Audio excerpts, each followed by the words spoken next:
Hey! Hello! Welcome everyone to What the Force, in-person edition. Yeah, Marie Claire and I are finally in the same room for the first time ever. First time ever. And maybe we should tell each other how we actually, or talk a little bit about how we actually met or talked for the first time. A little bit about our fangirling together. Yeah. A little bit about history. We've had a lot of wine. We're at, 2 bottles in? Yeah. Now, so a bottle each, if we're being fair. Yeah, we definitely had a bottle each. A bottle of wine each. We're pretty high tolerant, though. Yeah. We have high tolerance, so. Like, I'm okay. traveling to the U.S. for other reasons, and Ty drove an incredible amount of distance up to come and see me and hang out in the hotel that I was already staying in. So thank you very much. It was a fun drive.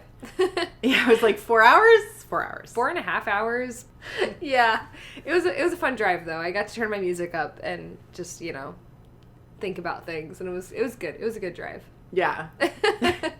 So we're recording in her hotel room, but we went for dinner because we were both starving in the evening, and the first Italian restaurants, because we were both craving carbs or something. Yeah. I don't know, and we ended up not really eating carbs. Yeah. But we were food, and so we saw this Italian restaurant, but they only took cash, and we're like, no. So we went around the corner, and there was another Italian restaurant. We go in, and Ty, you noticed that it was named what? Solo. It was amazing. I didn't notice it until we saw the actual menu. I was like, what the hell? This is amazing. Oh, cool. And the waiter was like, how did you find us? Nobody really knows we exist. and I'm like, I guess we like the name?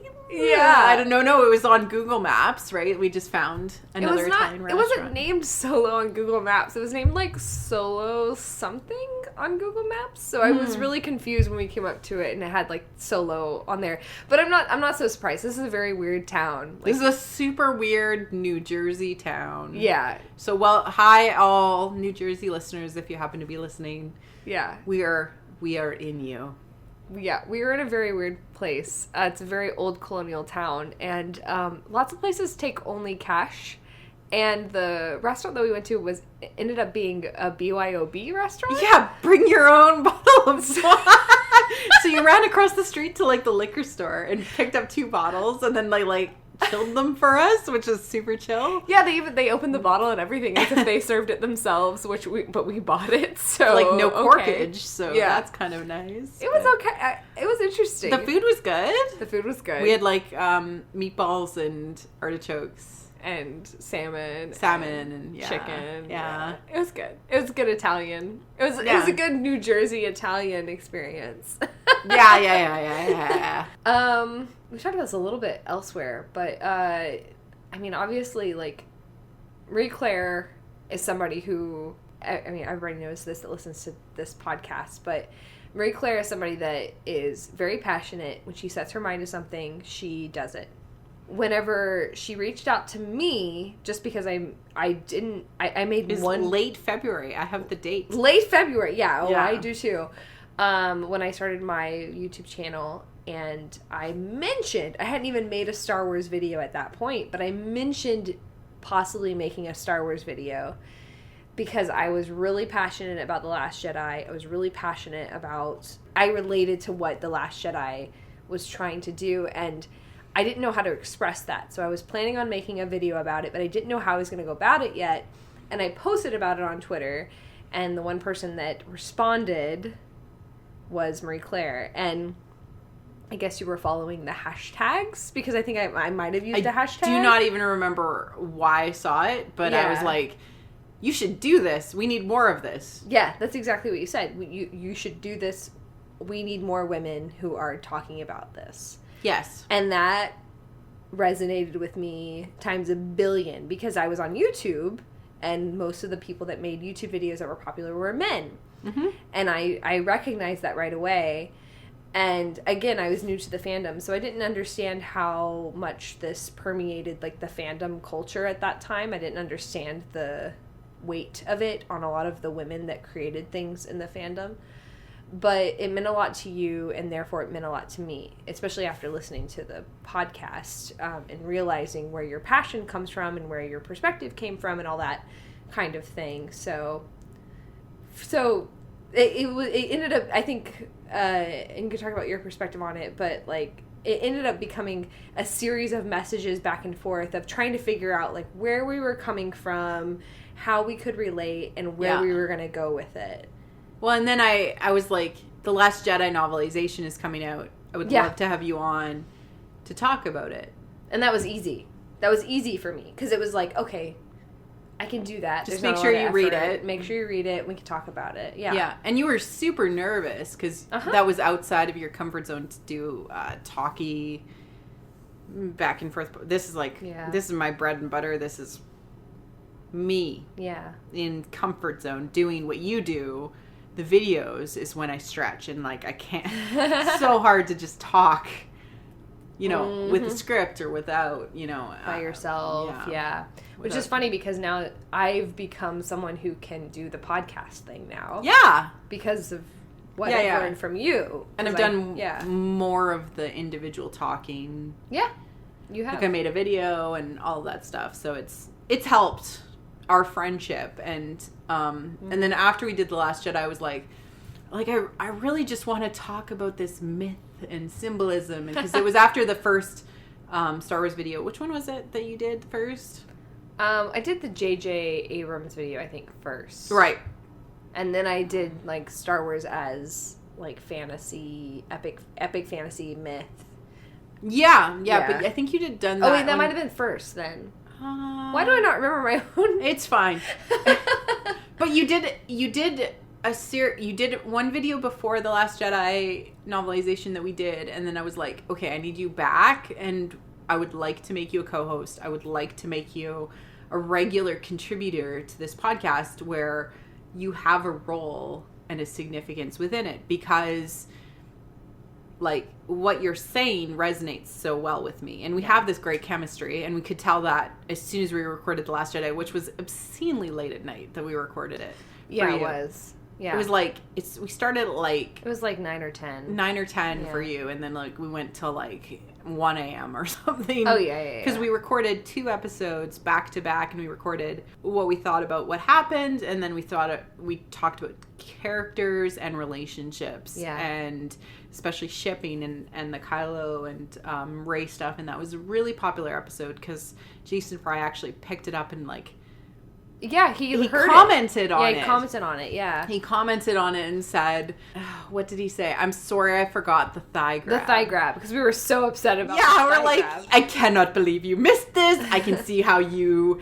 And we were just teasing. Like, seriously, we were just teasing. Yeah. But it has become the marketing thing. It's even on the back of the Blu-ray. Yeah. Right? So it's something that was significant not only to Reylos, but also to people who kind of think about that relationship and like how she leans on him and stuff. And then, that enabled me at least to have a talking point by which I could actually reach out to him and say, hey, are you interested? Yeah. Because he knew about it. He remembered. Yeah. Yeah. So it's kind of like been a domino effect, at least for me, to be able to open up and say, hey, are you interested in talking about Star Wars with me? Which has been, thank you for contributing. Well, I have to say something else about that too, which was funny, is that Marie Claire was not an open like Reylo whenever we started talking. I just always saw it. I just didn't think of myself as like a Reylo, because I was like, yeah, it's there. What is there a problem with it? I never like classified, but I am one, because I have always been one. I just didn't think of it as a category. Yeah, because there was this like weird world on Tumblr where I was introduced to Reylo, was on Tumblr and on YouTube, where it was taboo. There was a lot of, everyone had a chip on their shoulder by the time Last Jedi came out. Why? Because they were being hounded by people who were against Reylo and the men who thought that shouldn't have happened. Like, that should not be a thing. I just read so much fan fiction. Yeah. After TFA, I read the one that called The Force Bond. Oh. I don't really know that. I've had too much wine. But that one, like, I read...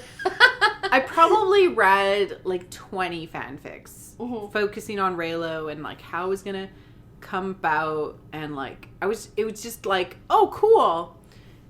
And I've told the story before that I was like, this is some weird romantic chemistry. Because you still thought they were related.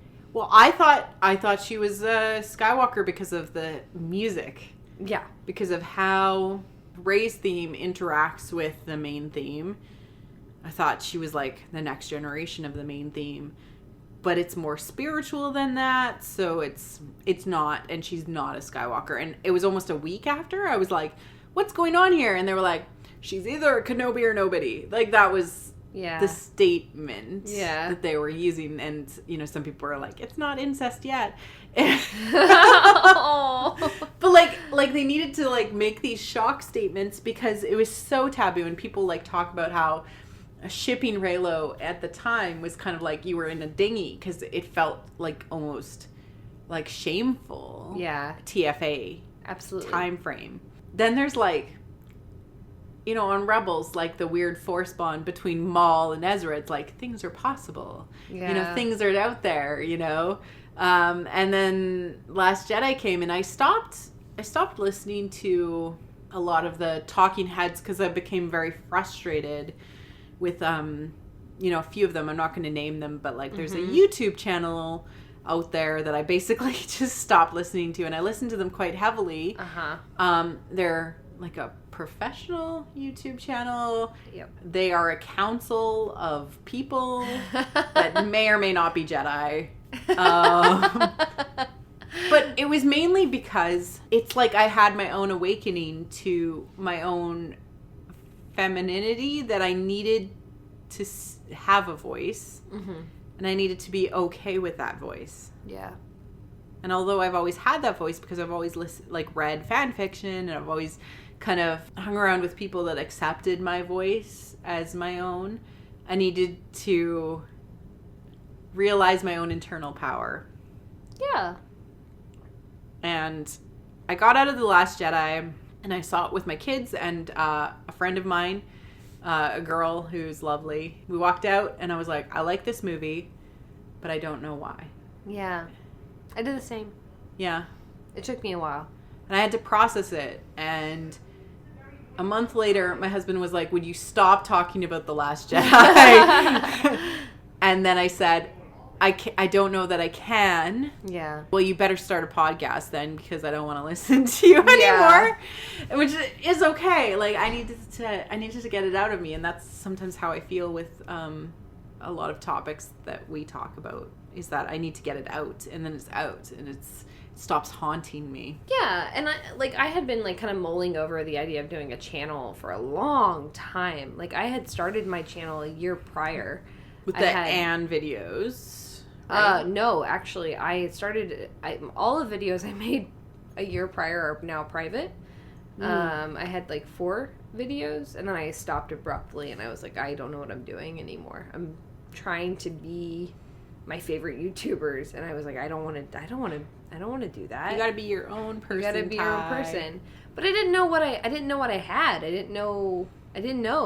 Like, I was at that point in my life, I was trying to be a mom. Like, I was trying to procreate. Trying to have the babies. I was trying to have babies. And I didn't know what I wanted. And then, when that didn't work out, it was like, okay, well, what do I want? Like, I don't know what I want, because I was trying to make this home. And I was like, I kind of like forgot everything that I loved. I forgot about, the media that I enjoyed and the people that I could connect with through that. And I didn't really connect with a lot of my friends. It was really just me and my husband. So when I got back into my channel because of The Last Jedi made me feel things that I hadn't felt for so long, and really drove it home for me. I love how the first thing that I did when I watched The Last Jedi was I made a video about Anne with an E. That was the first thing I did. Well, it inspired you to do something that you were already passionate about. Exactly. Yeah. It's something I already knew. I knew Anne with an E. I'd been watching it at the time, and I was like, I want to make a video about this. So I did, and what's cool about that, it was about a little girl who was recognizing her own power and recognizing her place in the world. So funny because Anne with an E is set in Canada. I know, it's like it's bizarre. It's a little tiny island. And it's who fine. has not seen Anne with an E in this room? Marie Claire, who is from Canada. I saw the old one. It was like forced watching as a child. I do not need to see the new one. I've read the books. Like, you literally are, like, tapping into Canadiana that I do not need to see to understand. So good, it doesn't... Yes, I understand. It's fine. I do not need to watch it. It's still good. The music is amazing. I amazing. get it. It's the fine. acting is amazing. I understand. Anyway. Yes. She solves problems. She becomes a bigger person. I understand. We obviously, we've talked about this before, but but no, like, honestly, like, I did what I was passionate about at the time, and then the next thing, obviously, that came along was, hey, I watched Girls because of Adam Driver, because of his performance in The Last Jedi, and I did a video on that, and then the next thing I did was Star Wars. It was like, what is J.J. Abrams' mystery box? Yeah. So, it was just this whole, like, domino effect of, if you watch my YouTube channel, it's literally my heroine's journey of that moment in my life. Because we've talked about this before, like, your heroine's journey can come in cycles. Like, you can experience your heroine's journey at any time in your life. I've experienced it before. I don't think I've ever completed it. I think that's a whole other discussion, but... You are currently fighting dragons and ogres, and you're trying to figure out exactly where you are. And once you do a full heroine's journey cycle, you will probably go on another one eventually. Yeah. And there's very little rest time in it because you realize, because of the world we live in, it's not that men run the world. It's that the male mentality the masculine perspective, yeah. The masculine perspective runs the world. And so you end up having to be on a masculine perspective angle or lens for a while until you realize it's not getting you where you need to be. And then you have to kind of go through the other steps. Yeah. I've always fallen back on the masculine. Like, I've always seen that as, like, a strength of mine to be able to relate to men and get along with men. Yes. And when we were talking about this earlier, when I left dance and went into theater, I kind of drifted more towards men and theater. I've always been like a rebel. I've always been like somebody that goes against the norm. Mm-hmm. So I drift towards what is not the norm in whatever realm I'm in, and I adapt to that world. Mm-hmm. And so every world I've been in has always been like kind of odd already. So, like, I don't know. I mean, theater is not normal. Theater's not normal. Dance is not normal. And then I drifted towards, like, Model United Nations, Like, I've always been in this really weird realm of people, like, with a lot of diversity. So I've always tried to be a rebel in those realms because I don't want to... diverse thinking, because it's not the cultural norm.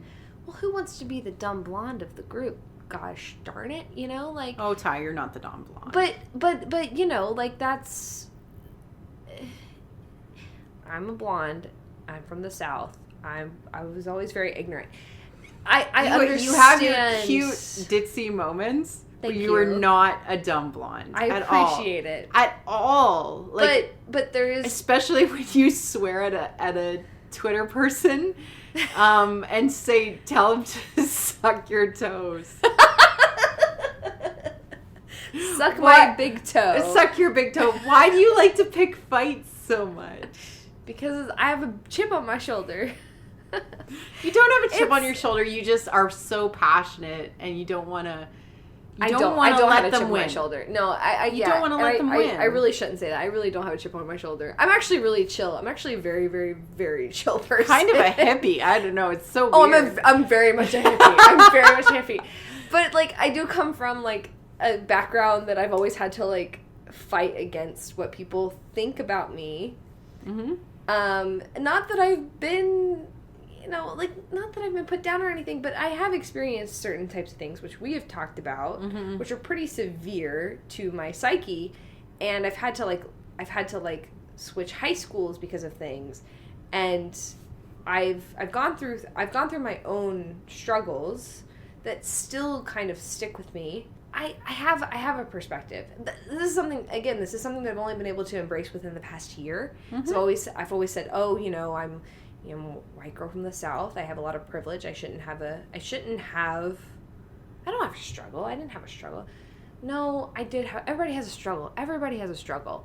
What you do with that and how you go about that and how you try to connect with other people, when you bring that to the table and you connect with other people, that's what matters. It doesn't matter how big your struggle was or how it relates to other people. It doesn't matter. It matters how you reflect on that and how you use that to connect with others. And that's what I've been figuring out with Star Wars, of all things. That's what it was. Yeah. It was like, okay, I watch this and I go, wait, that's it. That's what I've been looking for. That's what I've been searching for. And that was the thing that made me connect with every type of media that I consume in my life. That's what made me connect with it in such a different way. So when I think that it's like, Star Wars is so ambitious in what it's trying to achieve, which is a multimedia storytelling modern day myth extravaganza.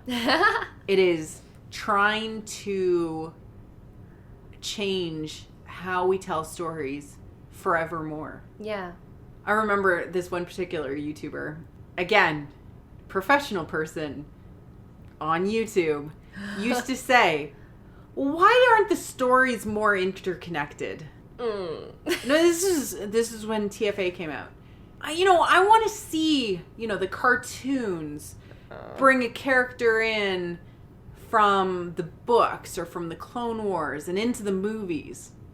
Literally. We get that within 2 years. Yeah. There's just no patience. Yeah. For how long the storytelling needs to take to happen, because the animation takes upwards of 4 years from initial ideation to fruition. Books take 2 years. Movies take 4 to 6 years to come to fruition. From initial ideation, all the way through.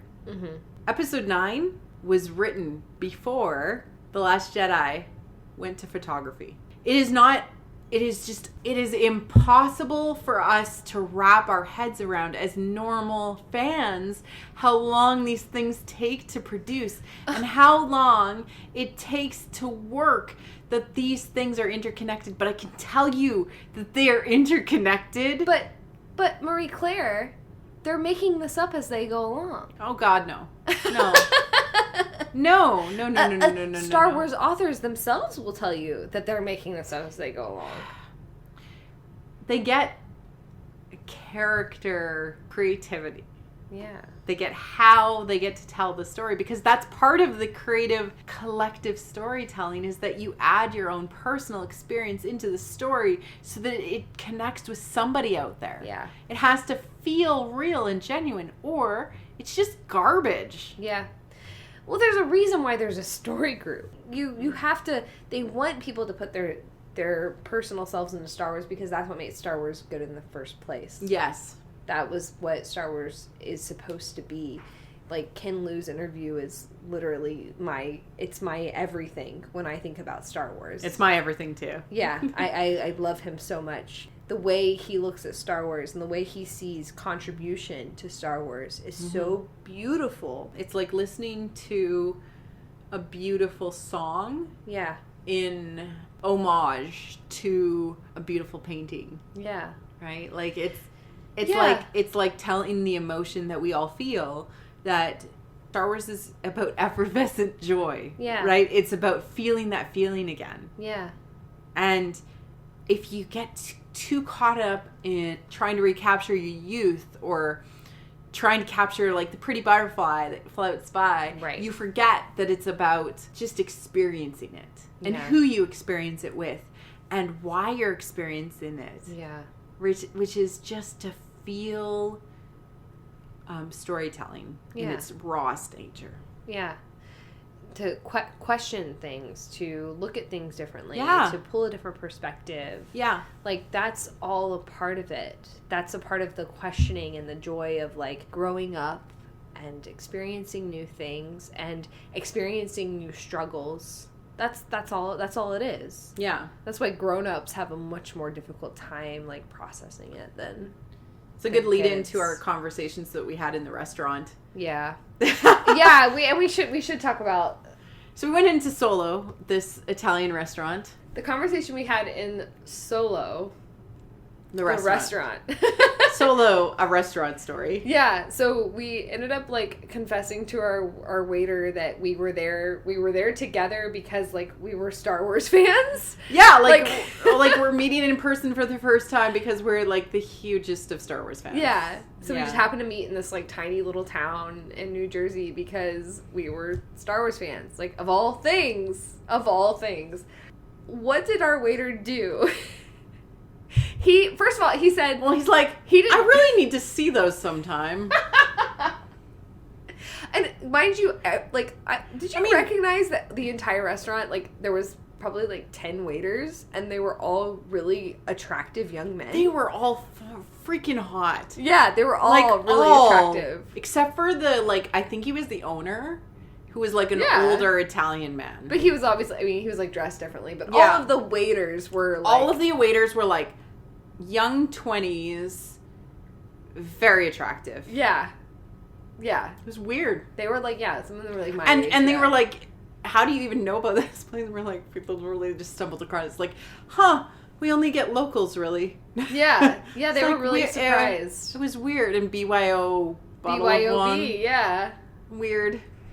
BYOV. Bring your own von. Your van. Bring your own vin.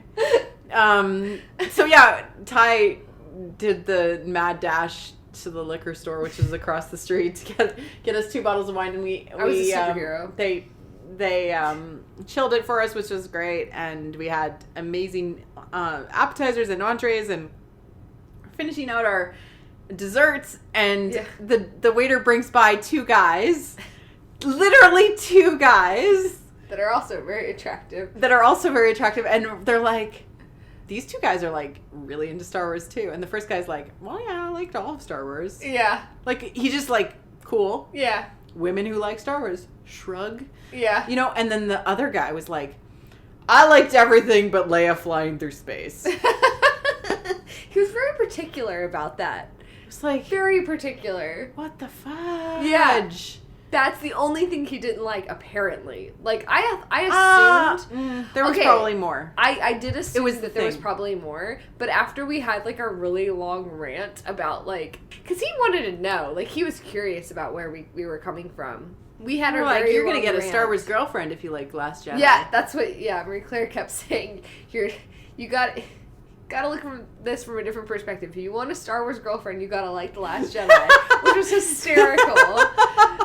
But he's like, I guess I won't, like, get a Star Wars girlfriend. Yeah, and we kept saying, like, just like, keep an open mind about Episode 9, and maybe you'll change your idea. Because that's kind of that's where we've come to in our minds nowadays. It's like, if people don't get it by now, then they'll get it by 9.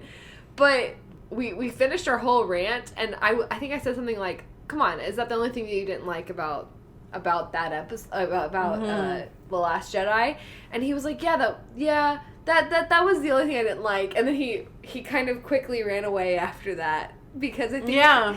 Well, because he started to question his own ideas. Yes. Because I was like, well, people who are strong with the Force... are able to unbreak their mentality. And the only thing that's standing in their way is their own thoughts. Therefore, like, the Jedi. Yeah. And when Yoda talks to Luke, and I went back to Empire, which is his favorite movie, which is really easy, because I'm like, go back to Luke on Dagobah. The only reason Luke is not able to connect with the Force more quickly is because he is constantly thinking about other things and not able to empty himself. And it's a very Zen thing to empty yourself, to be open up to other ideas. Mm-hmm. And he started to get this look in his eye, like he was getting it. Yeah. And then he wanted to run away. And I honestly, if I would have gone off a little bit more on that, I would have talked about the fact that like Luke left Yoda's training. This is something that comes up a lot talking about Star Wars with fanboys. People always like to say, "Well, Rey never finished her training." Neither did Luke. Luke left after. Mm-hmm. Luke left when Yoda said, "Do not leave now. You're not finished with your training yet." Not that Yoda necessarily understood what Luke needed either. Exactly, because at that point, Luke emptied himself, and he connected with the Force fully. He connected with what mattered most, which was his friends and family, and the connection to Anakin and what Anakin was and what Anakin could be. Exactly. Mattered more in The Last Jedi, and that's why it's more important that Luke left and actually disavowed what the Jedi were trying to teach him, which was abandonment of that family, and that actually found family, and also a family and understanding where you come from is actually more important. Understanding where you come from and accepting it and understanding it so that you can either move past it or choose to accept those pieces of you that you do not like. Exactly. People don't realize that Luke never trained to become a Jedi in the original trilogy. Luke always wanted to become a Jedi. Luke's intention was to become a Jedi. He didn't really become a Jedi in the way that it was actually shown in like the prequel era and whatnot. I think that we'll find out that he tried to figure out what a Jedi is and what a Jedi isn't in the 30 years after. And he probably figured out what a Jedi was and tried to fulfill that for Yoda when he opened up his training, when he realized Ben was so powerful. Yeah. That was the only reason he started training other students, was because Ben was so powerful and he needed to actually train him and he needed to train others. Yeah. So he did what he thought. This is key. And we're going to find this out. There's going to be amazing storytelling in the 30 years. Yeah. He did what he thought was required of him, not what he thought he should do. Yeah.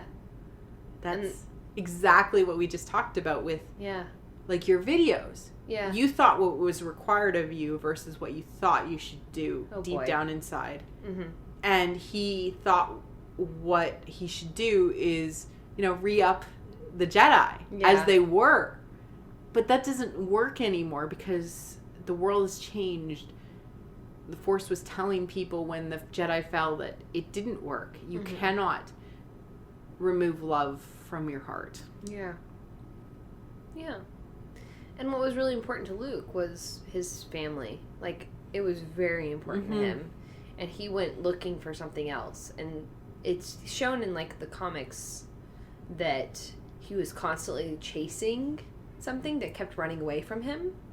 Like, there's a reason why he could never catch up to the past. Yeah, and I don't know that we'll find out exactly that he found all of the Jedi secrets, but he certainly was chasing them. We don't know what exactly was true from the Legends of Luke Skywalker, but we know that he was looking. We know that. We know he was on adventures. We know he was looking. Well, all of the holocrons, like, or not all of them. I don't know if he found more than one.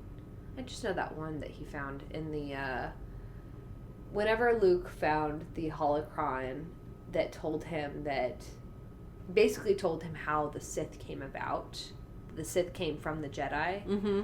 This is in, like, the ones that, the new ones that are canon that cover the time between The Last Jedi. It covers, like, Luke and Leia and Han during the time after. Yeah, Shattered After Empire. the old, So, and he comes across the old Jedi holocron, and it reveals a bunch of, like, old Jedi, and they're like, so, like, the Sith came from the Jedi. Mm. And, like, that's kind of like a big thing to me. Like, that's like the dark light bulbs from light cycle. Well, you can't have shadow with a light. Exactly. Kind of idea. Yeah. Everything comes back to the light. There's this anti-cynicism when it comes to the way that the Star Wars universe is set up. Light doesn't come from darkness. Darkness comes from light. It's this beautiful positivity and optimism. with the way that Luke's story goes about, like I said, he's always chasing the past. Mm-hmm. So when he sees this and he finds this, he keeps trying to get down to the details, which is exactly what the fanboys do. Mm-hmm. But he's always wrong in doing so, because it's not about the details. It's about the overall concept of it. Yeah. Stop searching for the past. Stop going back and trying to recreate it. It's not about the minutia. It's about, have you actually learned the moral of the story? Exactly. Yeah, yeah. And what I really find fascinating about the light, darkness comes from the light. Yeah. Is that's very much in line with the idea that with the heroine's journey. Yeah. When you realize you have a shadow. Yeah. You have to make it your own. You have Yeah. to name it. And you have to bring it into yourself. Embrace it. And it becomes part of you. And Yes. you understand it. Yes. Right? It's no longer about keeping it separate. It's about becoming... You're still light, but you also own the darkness. Yes. It's incredibly powerful. Because then you understand, okay, when I have dark thoughts, when I do bad things, I still own them, and then I try to improve. Because if you don't, then it will constantly haunt you. Like, it will constantly... Yeah. It will be there in the back of your head. It will be part of shame. And, like, women have to deal with this a lot more than men do, because shame is put on us at a very, very, very early age. For natural thoughts, natural actions that we have as women, we are given shame attached to it. So when we become adults, that still lingers. What is shame to you? I mean, I automatically connect shame with, like, sexuality. Mm-hmm. Because, but that goes beyond actual Whereas I think of sexuality. shame of being a mother. Yeah. Well, I mean, you have that experience and I don't. Right? So. Like, I'm not a good enough mother because I don't stay at home to raise my children correctly. Before you were a mother. Oh yeah, no, from the age of 8. Mm-hmm.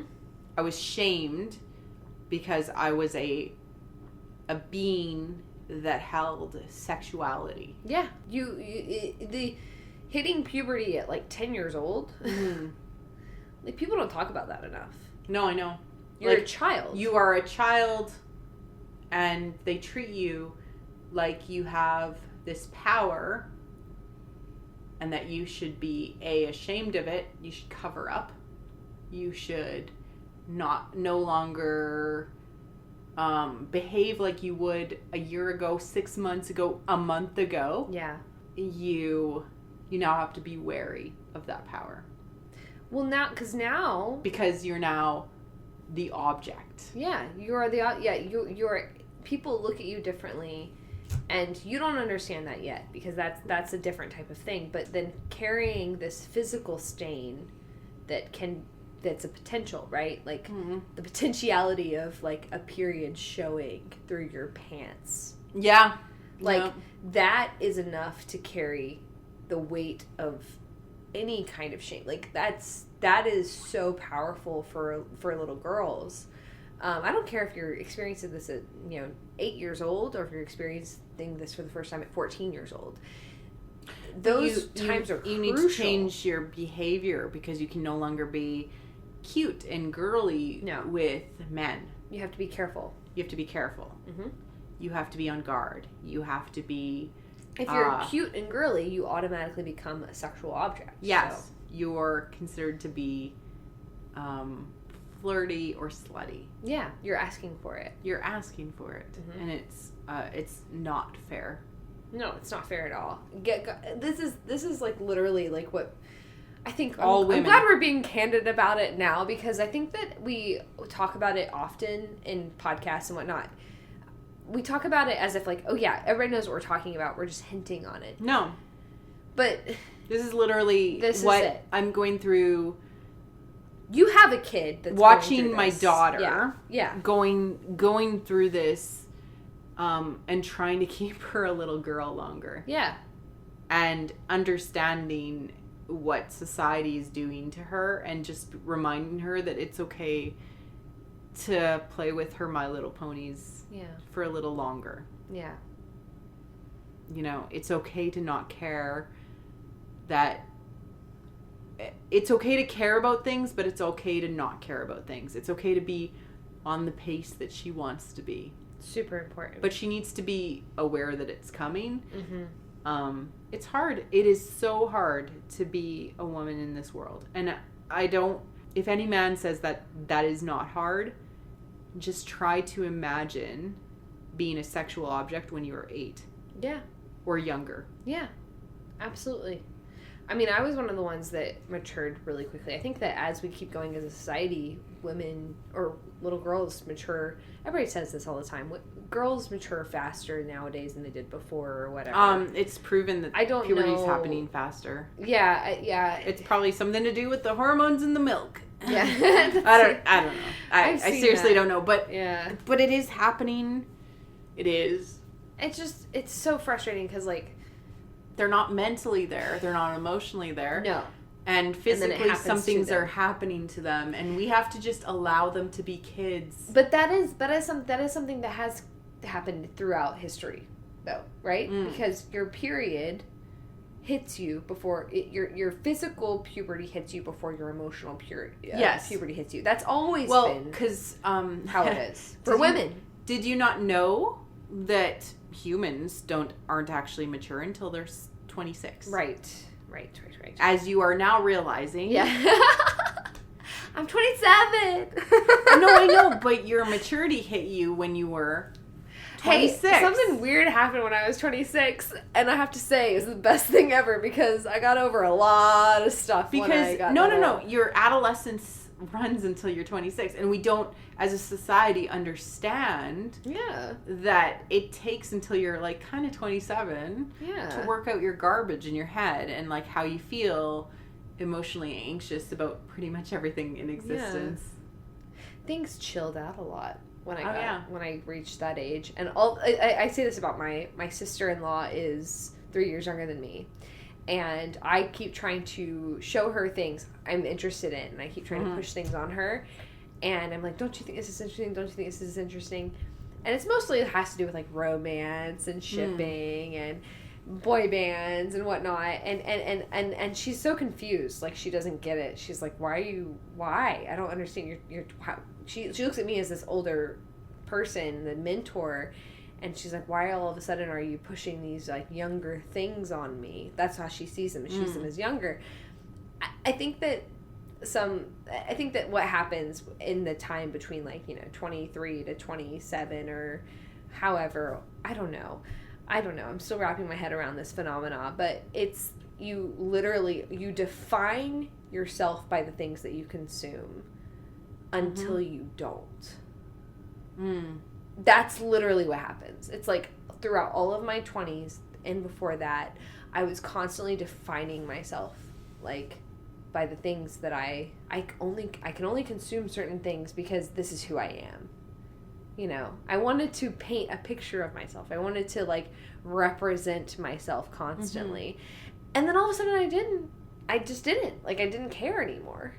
Well, and I don't know that it necessarily always ends at 27. No, that's not what I'm saying. But like, but it's like there's not a cutoff date. No. I'm just saying that like it strangely happened to me at a time where a lot of women said that it would. Yeah. And I was like, okay. It is weird. It is weird. No, it's weird that it aligned exactly because I remember talking to you. You're like, I'm just trying to figure stuff out. I'm like, it'll happen. And then it did. Yeah. And it for me, it happened for me, not because anybody else was telling me it would, because you're the only person that, I don't know, it was already happening. Yeah. No, I knew. I knew it was already happening. But, like, that's one of the things, like, as... Claire's my second mom. No, I'm your friend. I'm kidding. But, like, I'm your... You're my older sister. Much older friend. Yeah. Yes. Yeah. No, like, the thing is, we don't give people, and children especially, enough time to figure out, hey, I tweeted on my personal account, I'm like, would it be cool if we, like, threw people a party when they were experiencing an existential crisis and they were about to enter their own, like, heroine's journey? Yeah. Wouldn't that be amazing? Where we're like, oh my God, you're going away on a journey, but you're not going anywhere. Let's throw you a party and be excited for what you're going to come back and be. It's like a quinceanera, but like... Yeah. From an emotional stance as opposed to like an age thing. Yeah, Like, I mean, it's essentially when your family decides to throw you an intervention, but instead you're like, let's throw a crazy party and be like, I see that you're about to go on a journey. You're about to try to figure out what is really going on in your head. And it is not an easy process because our brains don't want to actually talk to us and tell us the truth. Yeah. They want to tell us nothing but lies because it's safer. It's safer for us to tell lies to us. Yeah. Right? It's safer to be like, you're comfortable where you are. Yeah. Yeah. You're comfortable. You don't go down that path. That's hard. Yeah. You're going to fail. You don't know what's around the corner. Yeah. You better be afraid there's dragons and ogres down there. Yeah. Right? Hero's Journey. Yeah. Well, and Heroines Journey too, Yeah. right? You still fight them. Yeah. And you have to, like, tell that voice in your head to screw off. Yeah. And try it anyways. And see if you can make a difference to yourself where you're following your bliss in a very Joseph Campbellian kind of way. Absolutely. Right? And you have to ignore that voice. I know lots of people say it, like, you have to ignore the little voice that tells you. And sometimes that voice is almost louder than your own voice. Yeah. Because your brain lies to you. Yes. Your brain does not tell you the truth. Your brain tells you nothing but lies. Mm-hmm. To bring it back to Star Wars, that would be Rey's experiencing it. Finn is experiencing it. Mm-hmm. Poe is experiencing it. Kylo, Rose is experiencing they're it. All experiencing it, yeah. Holdo and Leia have it together. They know what has to happen. They like that Poe fellow. I still think we might get a slight dark side moment from him in episode 9. I hope so. I think that would be really good. We got a play of Kylo's theme. Yeah. In Last Jedi for him. Yeah. And it makes we're gonna burn the First Order to the ground. Yeah. Like, dark side, right? Yeah, maybe. Dark side. He'll make the right decision though. Oh no, he'll turn it around. But he has to. All of these kids in Star Wars are just kids trying to figure it out. They're not even 26. No, that's the point. Yeah. They might be 26 or 30 or whatever, like in canon.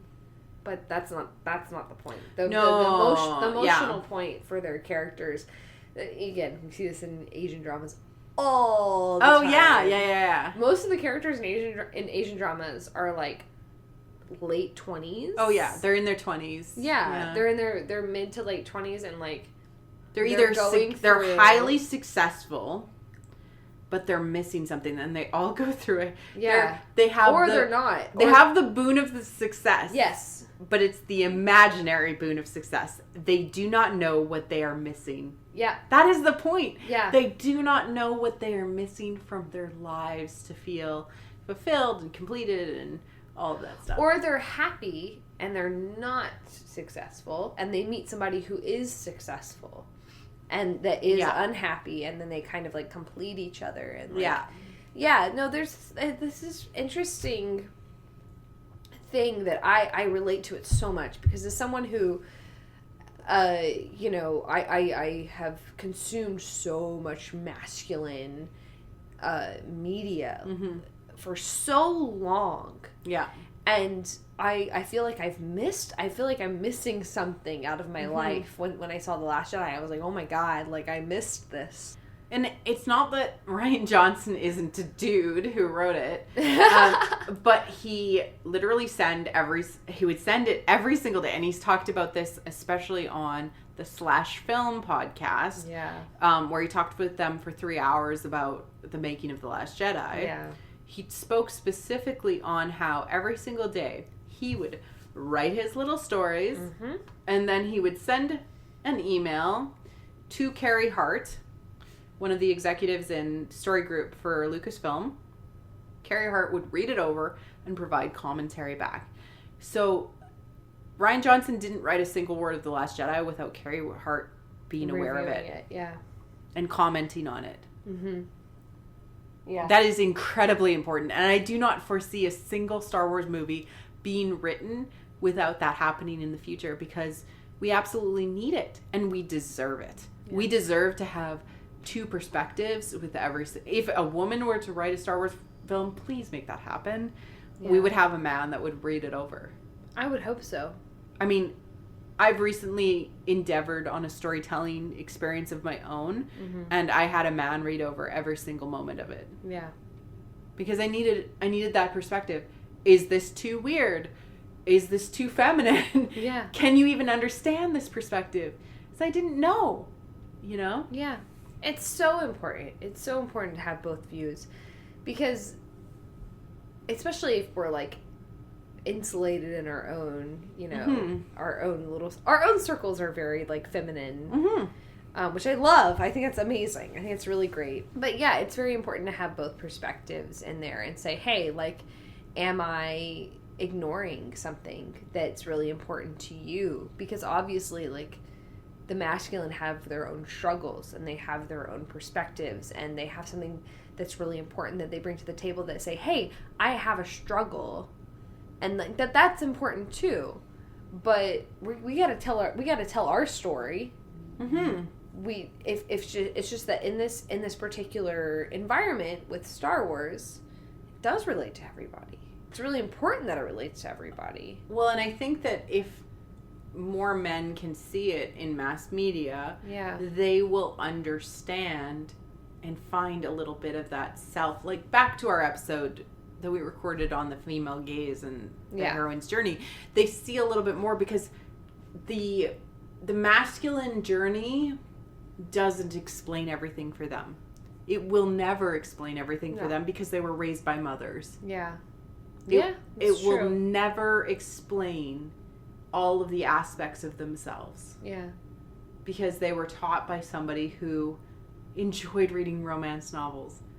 Watched dramatic Jane Austen movies. Loved watching the royal weddings. Well, and there was that kind of like offset of like their fathers were trying to make them watch sports with them, where their mothers were trying to make them have some kind of sympathy towards, or they were raised by single moms and never had that influence of a male. There's so many in their houses. Like, it's everybody's got a different story, and it's just, if you ignore the fact that there are women who influence in your lives, you're missing part of your own story. That's what Joseph Campbell does. He says, like, like when you have one or the other, above and below, you're off balance. Yeah, exactly. As opposed to having both facing each other. Yeah. And that's so interesting that is the imagery that the first Jedi, the Prime Jedi, in The Last Jedi, is that perfect combined person. Neither male nor female, neither black nor white. It's, you're combining, you're balancing, you're facing each other.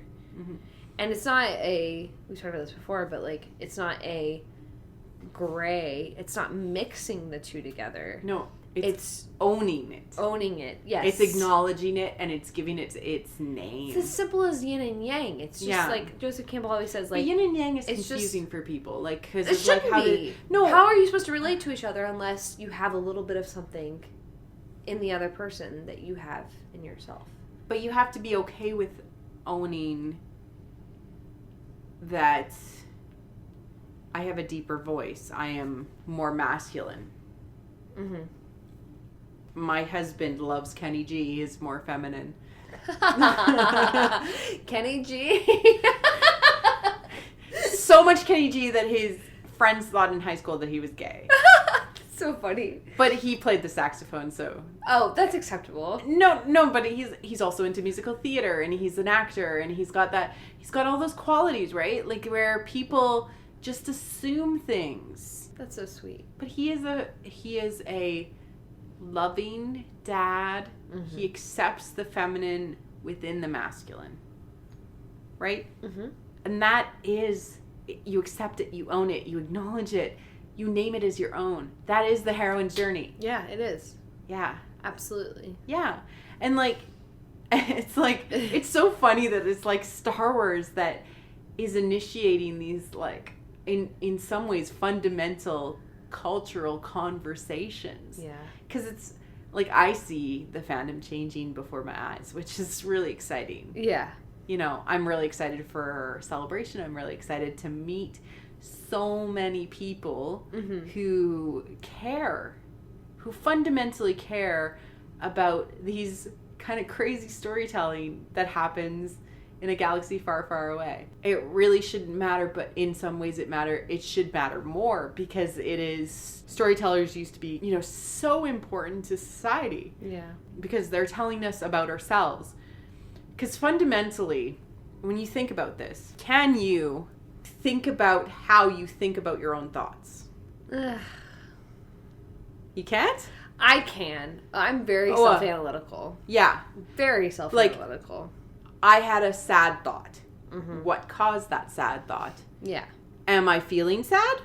No, I'm not really feeling sad. What caused that sad thought? I'm anxious. And that's called meta-thought. We cannot, most of us, cannot meta-thought, experience meta-thought. Why we think about our thoughts, or why our thoughts are happening. And analyze exactly what is going on in our own brains, basically hacking our own brains to tell us, hey, jerk up there in your skull, why are you making me feel like garbage? Right? Why are you making me feel like I shouldn't be worthy? Why are you making me feel like I'm alone, even though I'm surrounded by people?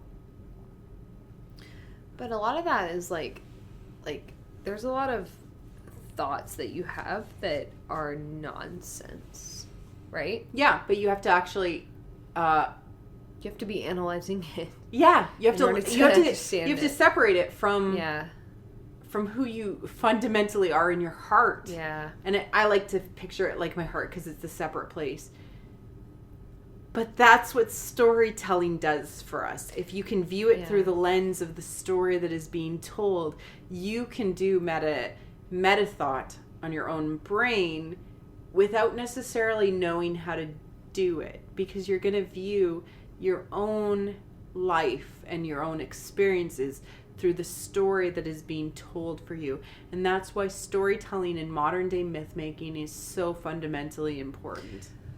So, do we think that's why, like, Kylo is so, like, misunderstood? Because people tend to take the external view of his character as opposed to, like, the internal view? I would say that certain people that have experienced... like, they're putting, like, this thing on him as opposed to, like, taking him in? Yeah, if they can view him from, I have felt that way... Yeah. Then they get him. Right? So it's... Like my cousin, who's a social worker, and he's a counseling social worker, so he counsels clients as well as works with them from a social worker perspective. He said he now uses Kylo as an example of somebody who is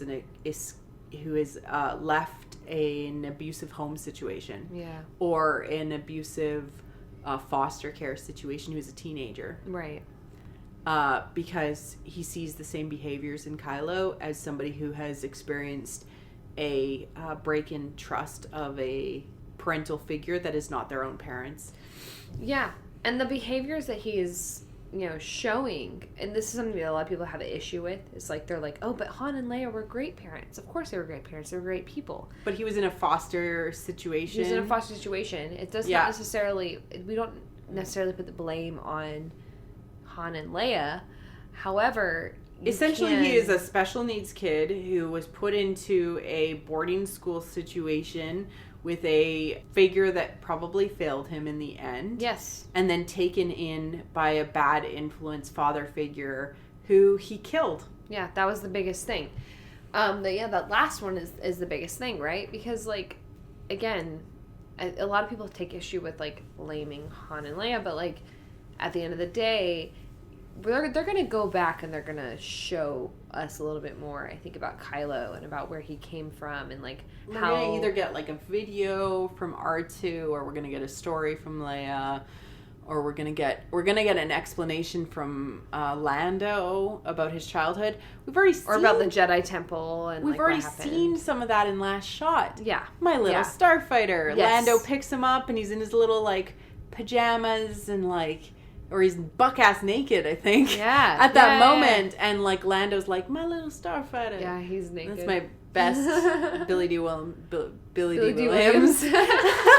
But, like, he is a kid. Yeah. He's fundamentally just a kid. He's a baby. He's, like, he's baby and he's innocent. And you know what? Bad stuff happens. And Star Wars is about figuring out how you carry the darkness with you, and you don't let it own you. You own it. Yeah. That is what Star Wars is all about. Yeah. And if you're listening to this podcast, I hope you get that by now. That it's not about I'm right. Yeah. It's about I'm improving every day. Yeah. Absolutely. Yeah. Absolutely. Every conversation that you have with anybody, whether it's online or in person or whatever, it's so incredibly important to make sure that you're reflecting on what they say, what you say. How do you move forward? How do you continue to improve upon, it's not about being right, like you said. It's about, like, learning. And that's really all and it like, is. I have said stupid things in the past online, Aww. trying to be funny. Somebody said something. That's easy to do on Twitter, though. No, I know, but Twitter praises that sort of thing. No, I know, but I try to learn from that. So the first time was when Last Shot came out, and somebody said, "Oh, L3 is totally, LGBTQ, and don't take this away from us. We're celebrating." I'm like, "You have not read this book." Yeah. Obviously. And they're like, "Don't take this away." I'm like, it is not written this way. I see what you're saying. Lando is definitely Pan. But L3 is just trying to explore what could be. Yeah. The person didn't take that in the way I thought I put it. So I said, I'm going to delete this. I really do apologize that you didn't understand. And I don't begrudge the person for not understanding. They just didn't read the book. So there's no basis for conversation around what could be correct or anything, right? Yeah, they don't have the context. And then the second time was I made a joke on somebody I thought they would understand, but they were not as close to me as I thought they were. They thought I was making fun of them, and I was just kind of making a joke, and I thought they thought it was funny. Yeah. I deleted it right away as soon as they said, "Hey, are you making fun of me?" Yeah. So that's never my intention. I never want to make fun of somebody who wouldn't understand that mutual joke. Yeah. And that's the thing about humor, is that it changes over time. And a joke that would have been acceptable even 2 years ago, maybe 4 years ago, now makes people question their eyebrows, because it's like, do you not understand my perspective? How this makes all of us feel? Yeah. And that's hard. It's hard, I would say, especially for many men within our fandom. Oh, I've seen some very, very, very, like, I've seen some men that I feel very sorry for. And I feel very, very empathetic towards, because I'm like, oh no, Ty, you were way too sassy. Mm-hmm. That was harsh. I've been blamed before for being too harsh online. Mm-hmm. I'm a very, like, easygoing, laid back person, and like in person. Suck your big toe. I just knew that you I was like, are you drunk? I had one glass of wine. No, I know, but it's like, so funny. Yeah, I got that. But no, I'm very, like, emotional, and I'm very blunt online. I always have been on email, even in a work environment. I've been apprehended by managers for being too blunt via email. I don't know where I got that from. I'm still trying to wrap my head around it. I'm still trying to figure it out. But in person, I'm obviously like totally different. Not that much. Not that different. Not for me. Like, but I like back it up with like laughter and like, you know, I'm more like chill about it. Like people, you can't put that online. Like you can't put like your chill attitude online, you know. So like when I say certain things, like I'm coming about it with like a sort of like humor that people are not getting, because like how are you able to show that? So I don't know, like I've come across a lot of guys that I feel immediately bad for, women too. I felt immediately bad for women as well, that come at me. They'll say something and I'm like this is not what I meant, you know, like I'm sorry that you took it this way, like I totally apologize, I'm really blunt, and they'll end up like deleting their tweet or something. But it's weird. You do say some stuff super weird. I admit my faults. I know. Admit my faults. I've said some things that I wish I wouldn't have said, that I wish I could take back a trillion times today. Like there are plenty of things I wish I could take back, but at the end of the day, I'm like, yeah, I stand by them in the moment, and I can't really like take it back because I still in the moment I agree with it, but that's me and I can't really change it. I don't know. It's okay. I hope people understand that. I don't like making enemies. It makes me sad. It pisses me off that it sucks. I don't like making enemies. And I think that you're gonna learn how to edit yourself on the fly more often. I'm 27. I'm young. No, I know. And I have incredible patience with you, Ty. You do. Yeah. Marie Claire lets me make my mistakes. I just have to say something, and this can be edited out or not. I don't know. It's up to you, Ty. You're editing this. Am I editing this one? I'm not editing I'm editing this one. I'll know tomorrow when I'm sober and editing. No, it's like... You're gonna edit this tomorrow? I don't know. We'll see.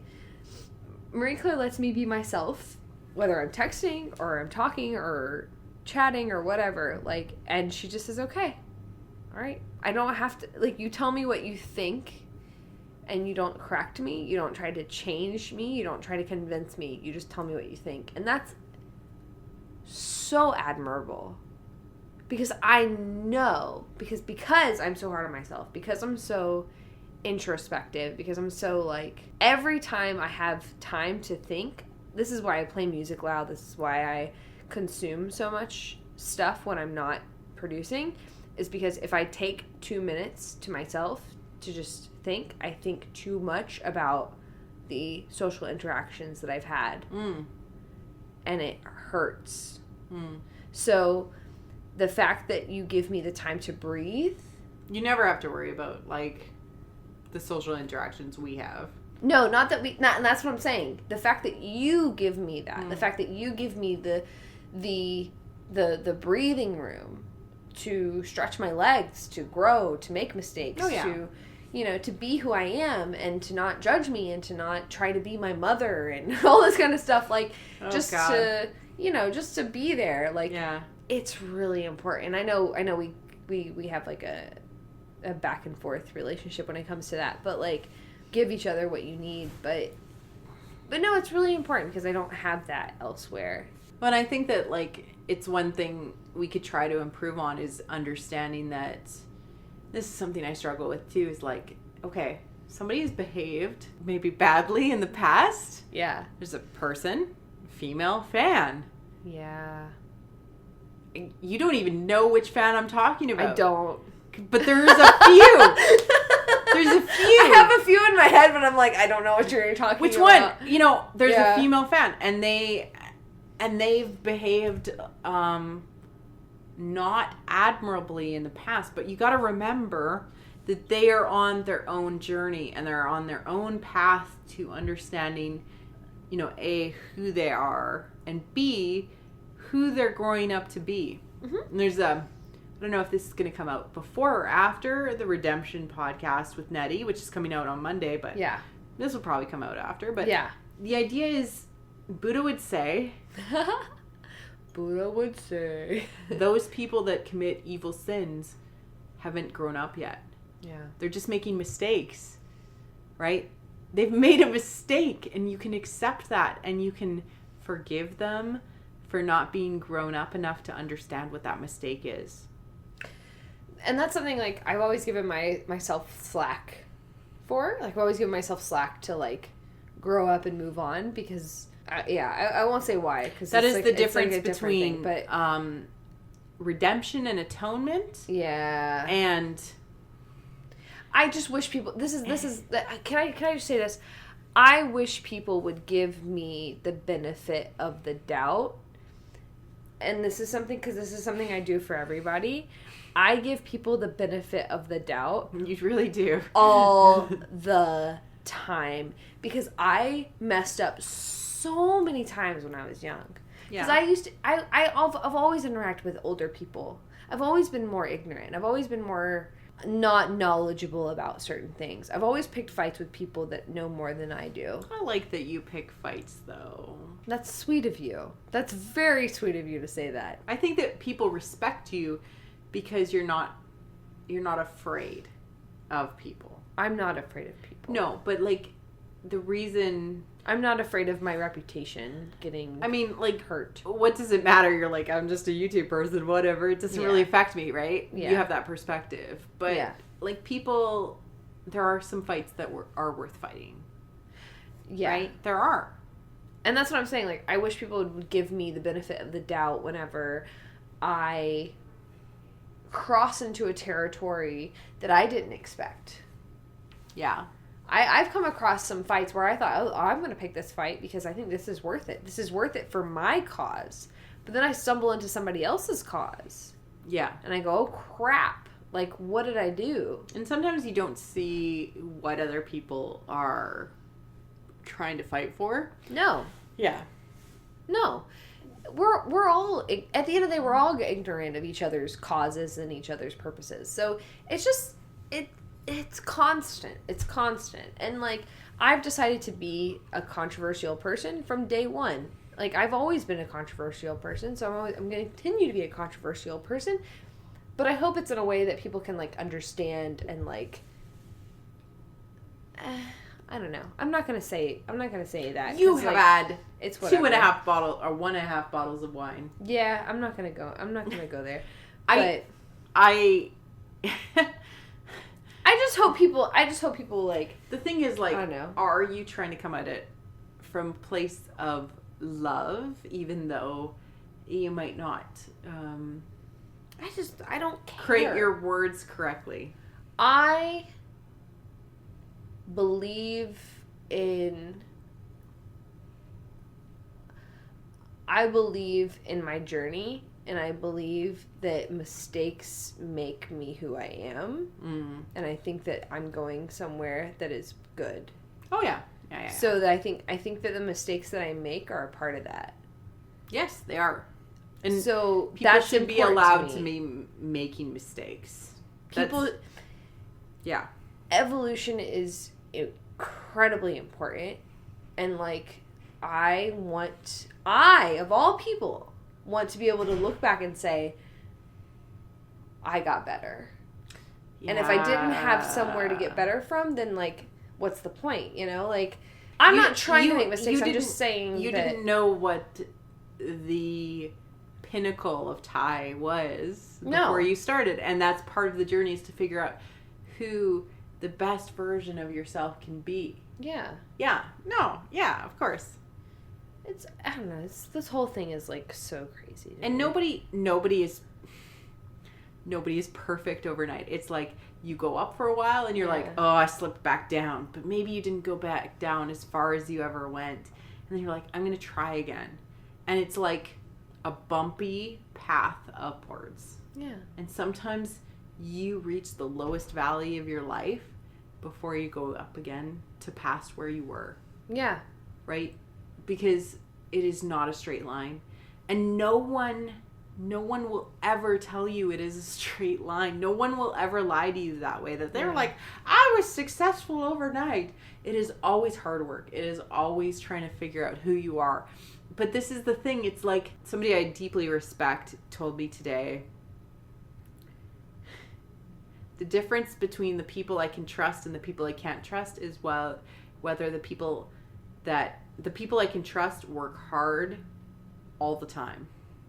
Yeah. And they keep on trying. Yeah. And they have that persistence. And that's the point, is that it's just persistence. Yeah, absolutely. And it's forgiving yourself when you're not strong enough to be persistent. Yeah, like, I think, obviously, like, I have a really good sense of, like, self-care. So I back away from things when I think things are getting, like, too intense. Marie Claire does not have a good idea about self-care. What are you talking about? I don't know. I don't judge you harshly in this area. I think that you do a very good job for yourself. But I also feel like, yeah, like, you should give yourself time to, like, relax sometimes, even though you're the happiest when you're producing. So I am the happiest when I have big projects. I just got a text message about how I could be partying with you, and I'm recording for my husband. We're doing both. Did you say that? No, I'm drinking wine. It's like, we are definitely doing both. Whatever floats your boat, he says. Mm-hmm. Yeah. Oh God, I experience like incredible amounts of like existential dread because my brain never stops. Yeah. Like you can ask Ty ever message her and be like, does Marie Claire ever stop thinking? No, she never stops. Oh like, my God. I do not. Like, people have, like, down moments where they're like, I'm just literally thinking about nothing right now. I literally do not have those moments. Marie Claire doesn't talk about any other type of media except for Star Wars. Well, sometimes. I do. Like, it's ridiculous. I think about other stuff, but I don't talk about it. But it always goes back to Star Wars. Oh, yeah. It's always about Star Wars. It has to relate to Star Wars. Yeah. I love that. I love it because I love Star Wars. Like, I'm there with you. I'm absolutely there with you. We're on a similar brainwave. Even though, like, you're a way bigger fan of Star Wars than I will ever be. Yeah. But it is an interesting thing how, like, we kind of. Well, I never realized I was this big until around the same time that Yeah. Yeah. Like, I was always big. Mm-hmm. Like, always big. Always knew everything. You're a bigger fan than a lot of people. Yeah. And, like, I role played and all that stuff. Like, I don't need to go into that. People have heard my life story before. But, I just, like, I don't ever stop. And I have a quite complex, real life job. I have kids. I have family. I have Star Wars. I have other interests that I'm interested in. Like, I really love Marvel films. Yeah. I'm really into Star Trek. Yeah. Yeah. I love fantasy. I role play. Mm-hmm. But I think one of my curses is that my brain doesn't stop working. I literally my head will hit the pillow every night and I will shut off like some sort of robot that like the off switch is pressed. Like, as soon as my head hits the pillow, I shut off. And then I'm done. And then I wake up in the morning and my brain doesn't stop working. Yeah. Like, it's always churning with something that I'm either working on or thinking on or analyzing. And I need to work very hard to delineate work time from podcast time, from Star Wars fandom time, from, other things like kids need to go to the doctor, dentist, etc. Like, my brain doesn't stop. Yeah. And I know that other people are not like that. That's my own. It's my own thing. So funny. It's why, like, when I have some friends that, like, send me, like, the odd Star Wars meme, I'm like, yeah! Yes. Because, like, I'm already always there. Yeah. Yeah. And I don't think that anyone else understands that. Like, I don't think that normal people live this way. No. And I honestly have to say, like, for a while I lived it with Star Wars, but, I've only ever been interested in the romantic pairing. Mm-hmm. And now that I'm in, like, a different fandom, I'm re-beginning that again, Mm-hmm. like, from a different perspective. And I get it a little bit more because it's coming from that it's like a young fandom, and it's, like, starting out from the beginning, and it's something that's not recognized by adults yet. And I'm over here as, like, an adult, and I'm like, this is amazing. Why don't you people understand this? And, you know, and all of a sudden I'm starting to experience, like, what Star Wars fans experienced, you know, in the early days. And I'm understanding it a little bit more from this perspective. But fandom is weird. Like, fandom and fangirls are weird. Like, they've always kind of existed. Like, you think about back to the Beatles. It goes back so far. Oh so my far. God. Like, it's never not been around. Yeah. We just kind of, that was just that time. That was just that thing. Even though that was just literally always been there. It's always been there. And, like, my mom used to tell me about how much she fangirled over the Beatles. Yeah. Like, we owned all of the LPs growing up. Like, yeah. because she had bought them. Because she was so obsessed with the Beatles. Yeah. And she would have killed to go see them in concert. Women used to fangirl after Jane Austen. Yeah. Mm-hmm. Because they wrote... Of course. She wrote these feminine stories that women cared about. Fangirling is not a new thing. Yeah. It is something that has been around for a really long time. But for some reason, we as women feel shame. Yeah. Back to the shame point. Yeah. Right? Shame for enjoying the things that we enjoy. A lot of people didn't experience it in this particular way before, I think. Like, because... especially with the invention of, like, the internet and, like, being able to share these experiences online, found, like, this black market of, like, experiences. And fandom for women exploded with the internet. Mm-hmm. And before they had zines, which I think that zines were fundamentally, like, a women experience. Mm-hmm. For fandom. They had fandom meetups, they had fan fiction with zines, they had everything. Zines were the way for women to get in touch with one another and to experience what they loved together with like Star Trek and with locally in Calgary and in Edmonton, we have something called the Regency Ball. Which is women dress up in Regency era garb, so Jane Austen. Woohoo! And experience a full ball experience. I'm jealous. And men come out dressed up. You know, do the dances and everything? They do the dances. Oh. They have a meal. The music is all there. They have the full Regency era experience. And it's, like, common in Canada. At least I'm sure it happens elsewhere. I'm jealous.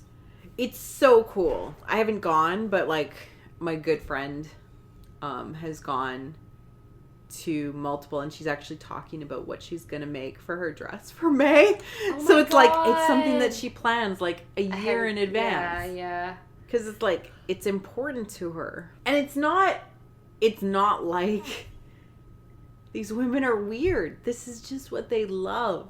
Yeah. And Ty and I, well, Ty loves BTS and Asian dramas. I love Asian dramas, and I love Star Wars so much. Yeah. My fangirling exists on multiple levels. And it's not that the least of it is the romantic aspects of Star Wars, but it is a big aspect of why I do love Star Wars. Yeah. The potentiality of two souls connecting on a... Just two souls. Two souls, yeah, connecting. For the reason just for that they were meant to be together. Well, I mean, like... It's amazing. Claudia Gray writing Lost Stars, yeah. Thane and Sienna,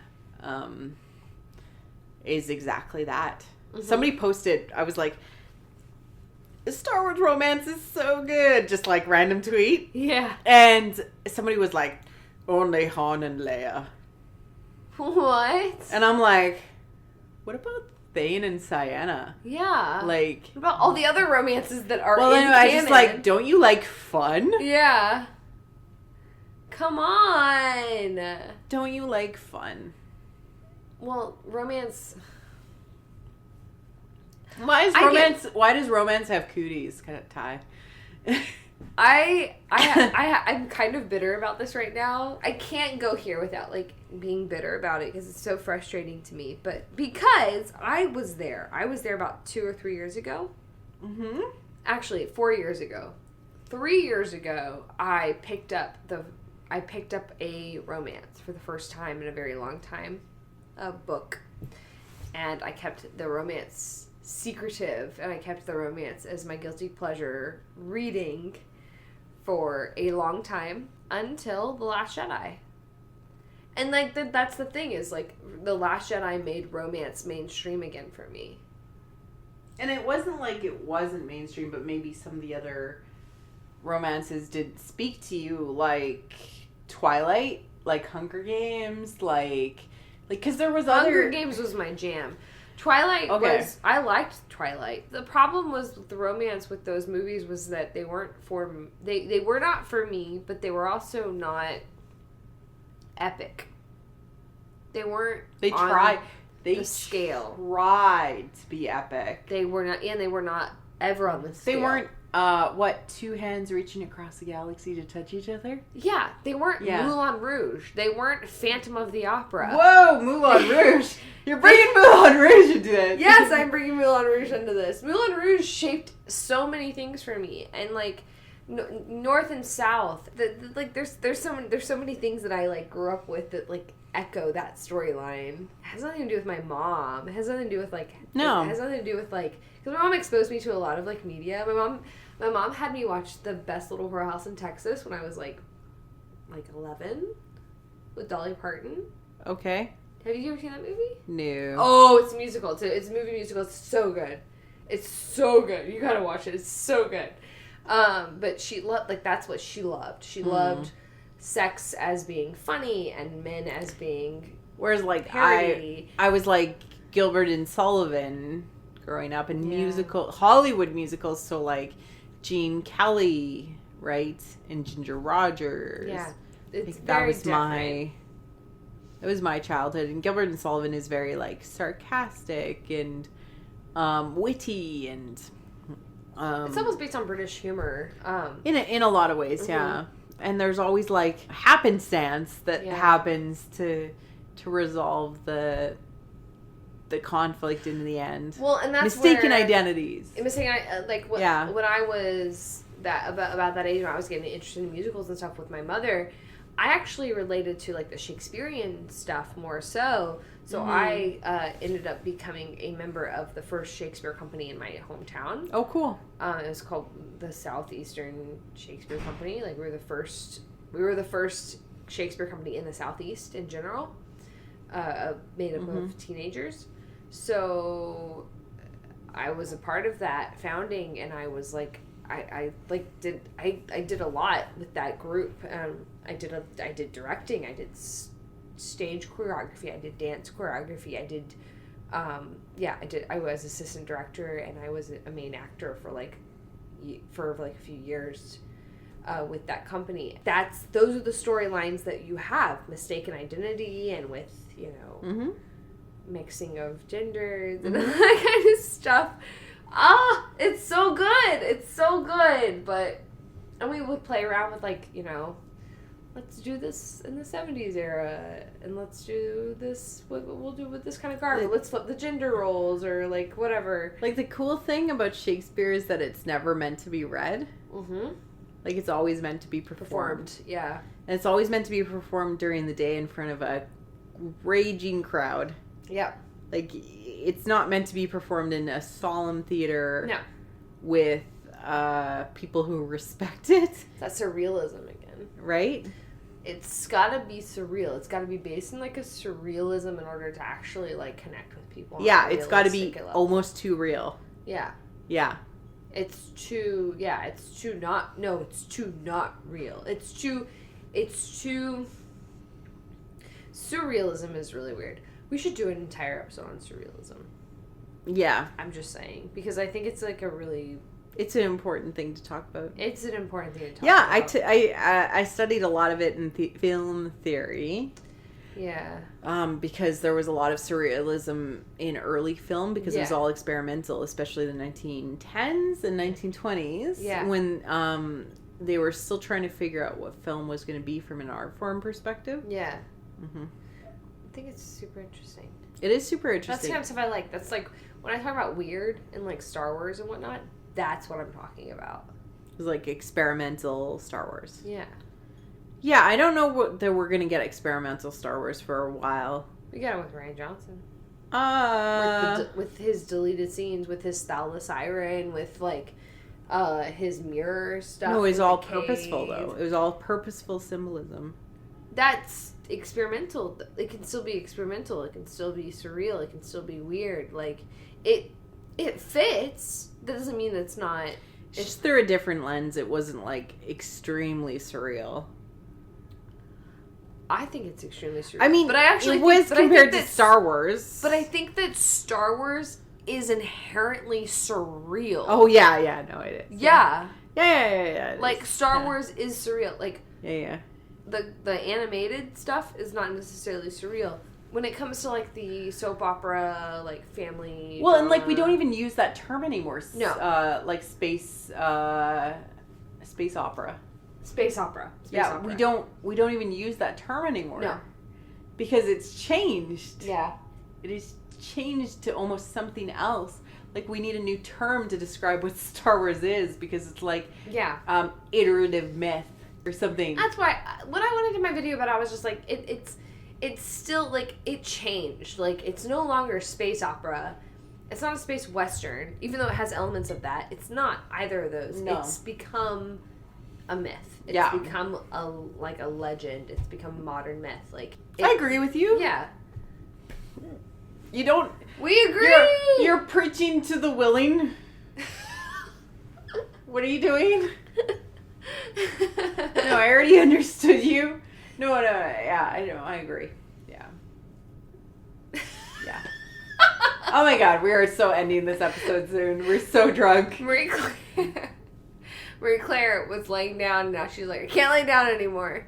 Well, it's like my arm is hurting from, like, leaning, because I normally sit when I record, and, like, yeah. What's our point of this whole episode? What do you want to say? I think the fandom is changing. Yeah. I think that it's for the better.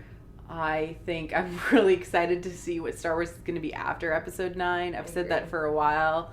I think Episode 9 is just going to be just amazing. It's going to be like butter and amazing. And I want to see it with you, Ty. I don't know if that's going to be possible. Yeah. But I want to see it with you. It would be fun. Mm-hmm. Yeah. Yeah. I agree. I think the fandom is, I don't know. I think we're in this, like, weird... I didn't think... When I first started getting involved in this, I thought, like, there was still more to the fandom to explore. And then we started meeting, like, all of the people that I admired of the fandom. And then I realized, like, that was it. I realized, like, these are the women that I look up to. Yeah. And that's it. Yeah. They were the women that I looked up to from the very beginning when I first started getting involved in the fandom. And I was both disappointed and... That there wasn't as many. There wasn't more. as many. There wasn't more, yeah. Because literally I think we know of or know all of the important women in the fandom. It's not that many women out there that are making a difference in this fandom. No. There's literally people out in the hallway here. I know. They're like, what? They're like little girls. Maybe they know BTS. Anyway. No. You're like, I can talk to you about that. Yes. Yes. I'm hip. I'm cool. I'm with it. I stand beautiful boys. No, like, honestly, yeah. Like, I was very surprised, though. I was very surprised, like, as things continued to escalate over this past year. Mm-hmm. I was like, wow, like, I found the people that were thinking about this. I found the people that were talking about this. And I stayed there. Mm-hmm. And it didn't grow very much. Like, it grew a little bit right at the very beginning. I mean, there's been a lot more podcasts that have started from women.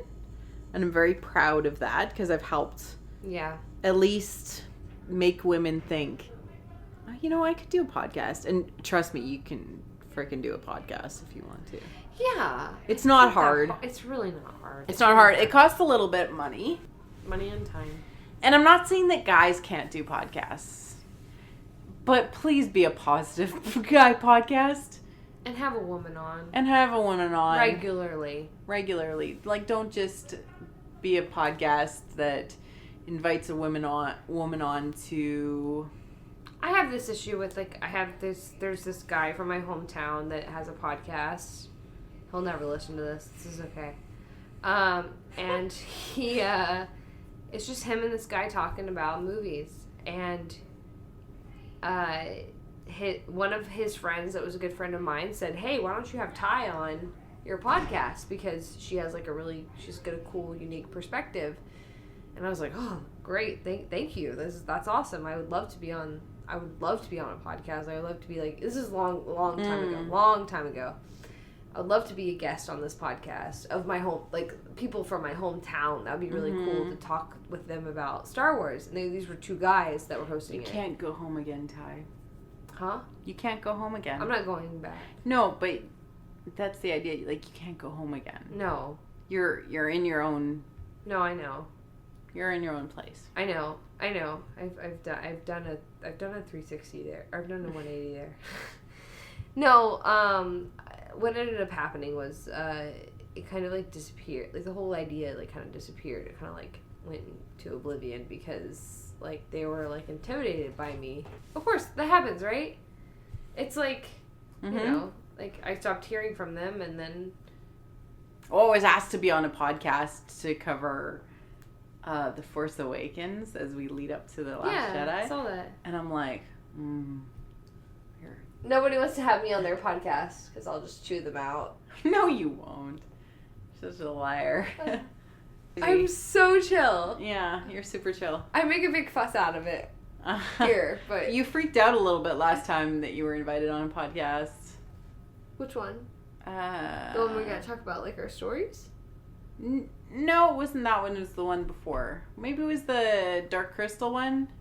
Oh, the Dark Crystal one. Which I still haven't seen. Yeah. That was actually really intimidating for me. Yeah. Because that was, like, the biggest podcast for the fandom. That was good. It was actually a good episode, though. It was very good. The guy who hosted was, like, really, really, really interesting. He was a good person. Mm-hmm. And he was really respectful, and he liked The Last Jedi, and he understood. He got it. Yeah. He got it. He was a good person. I feel that we made that waiter think. I think he literally just stared at us for, like, a really long time. Oh my god, it was so awkward. It was like, we're like, so if you don't have any thoughts and you just open yourself up to new ideas, you'll get it. You'll get it. And he had that light bulb moment when we were watching him, and then he's like, I gotta go. Yeah. Yeah, like he decided to walk away. He was afraid of us. Yeah. In that moment. He decided to walk away, but he did it in a really cute way. It was, oh god, all those waiters were so cute. They were so, like, do you not want to go back there? Like, not that we have the opportunity to, but do you not want to go back to that Italian restaurant because they're so cute? I was really surprised. Every time I watched like, it, I walked over down, oh like, my god, they're all like they're all perfect height. They're all the perfect height. They're all handsome. They're all dressed perfectly. Like, oh my god.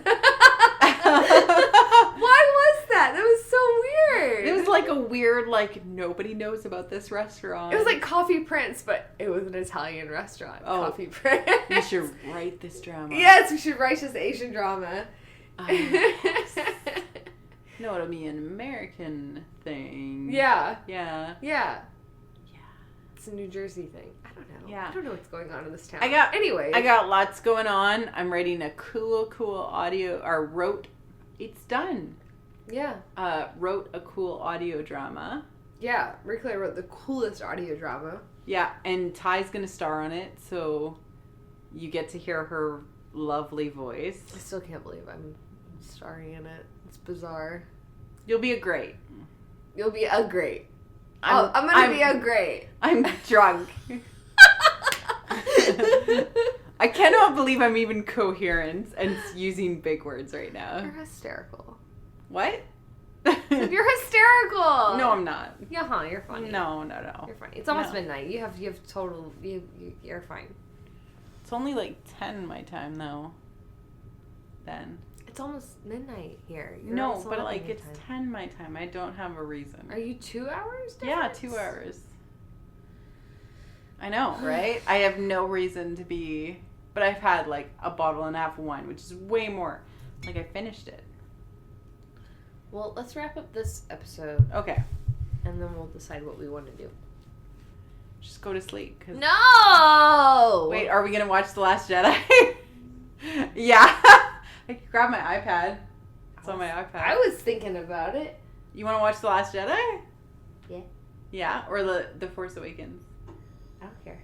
Which one do you want to watch? I haven't watched it in a long time. I've got both on my iPad. I didn't... Yeah. If we watch either, I just want to skip through and go to the Raylo parts. And then go to sleep. Like, I live in the love. I live in the love. That's literally a BTS line. Really? No idea. Oh my god.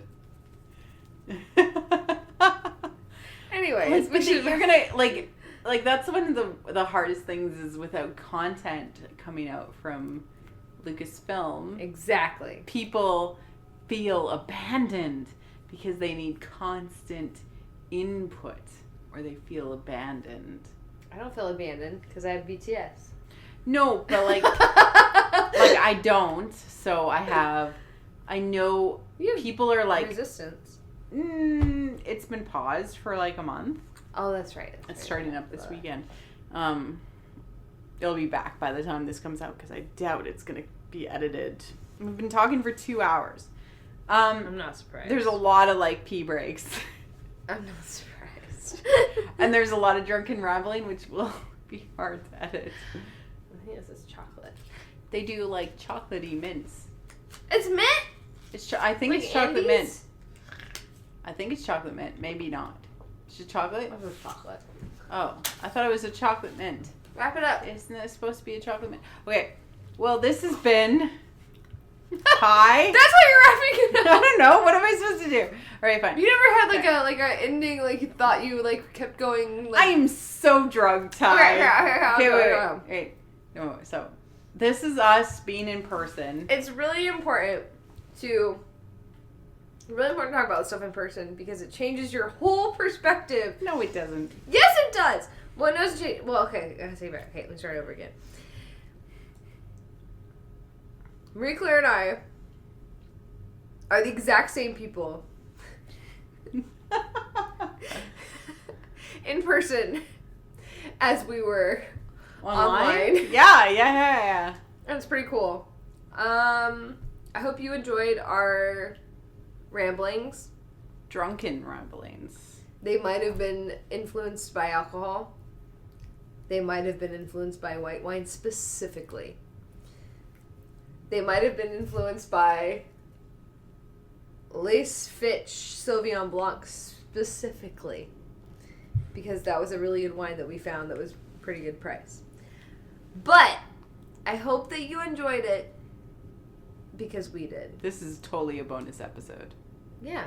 Yeah. Of course I'm just going to throw it out whenever it's done editing. Yeah. Yeah. Yeah. Yeah. Yeah. Yeah. Yeah. Yeah.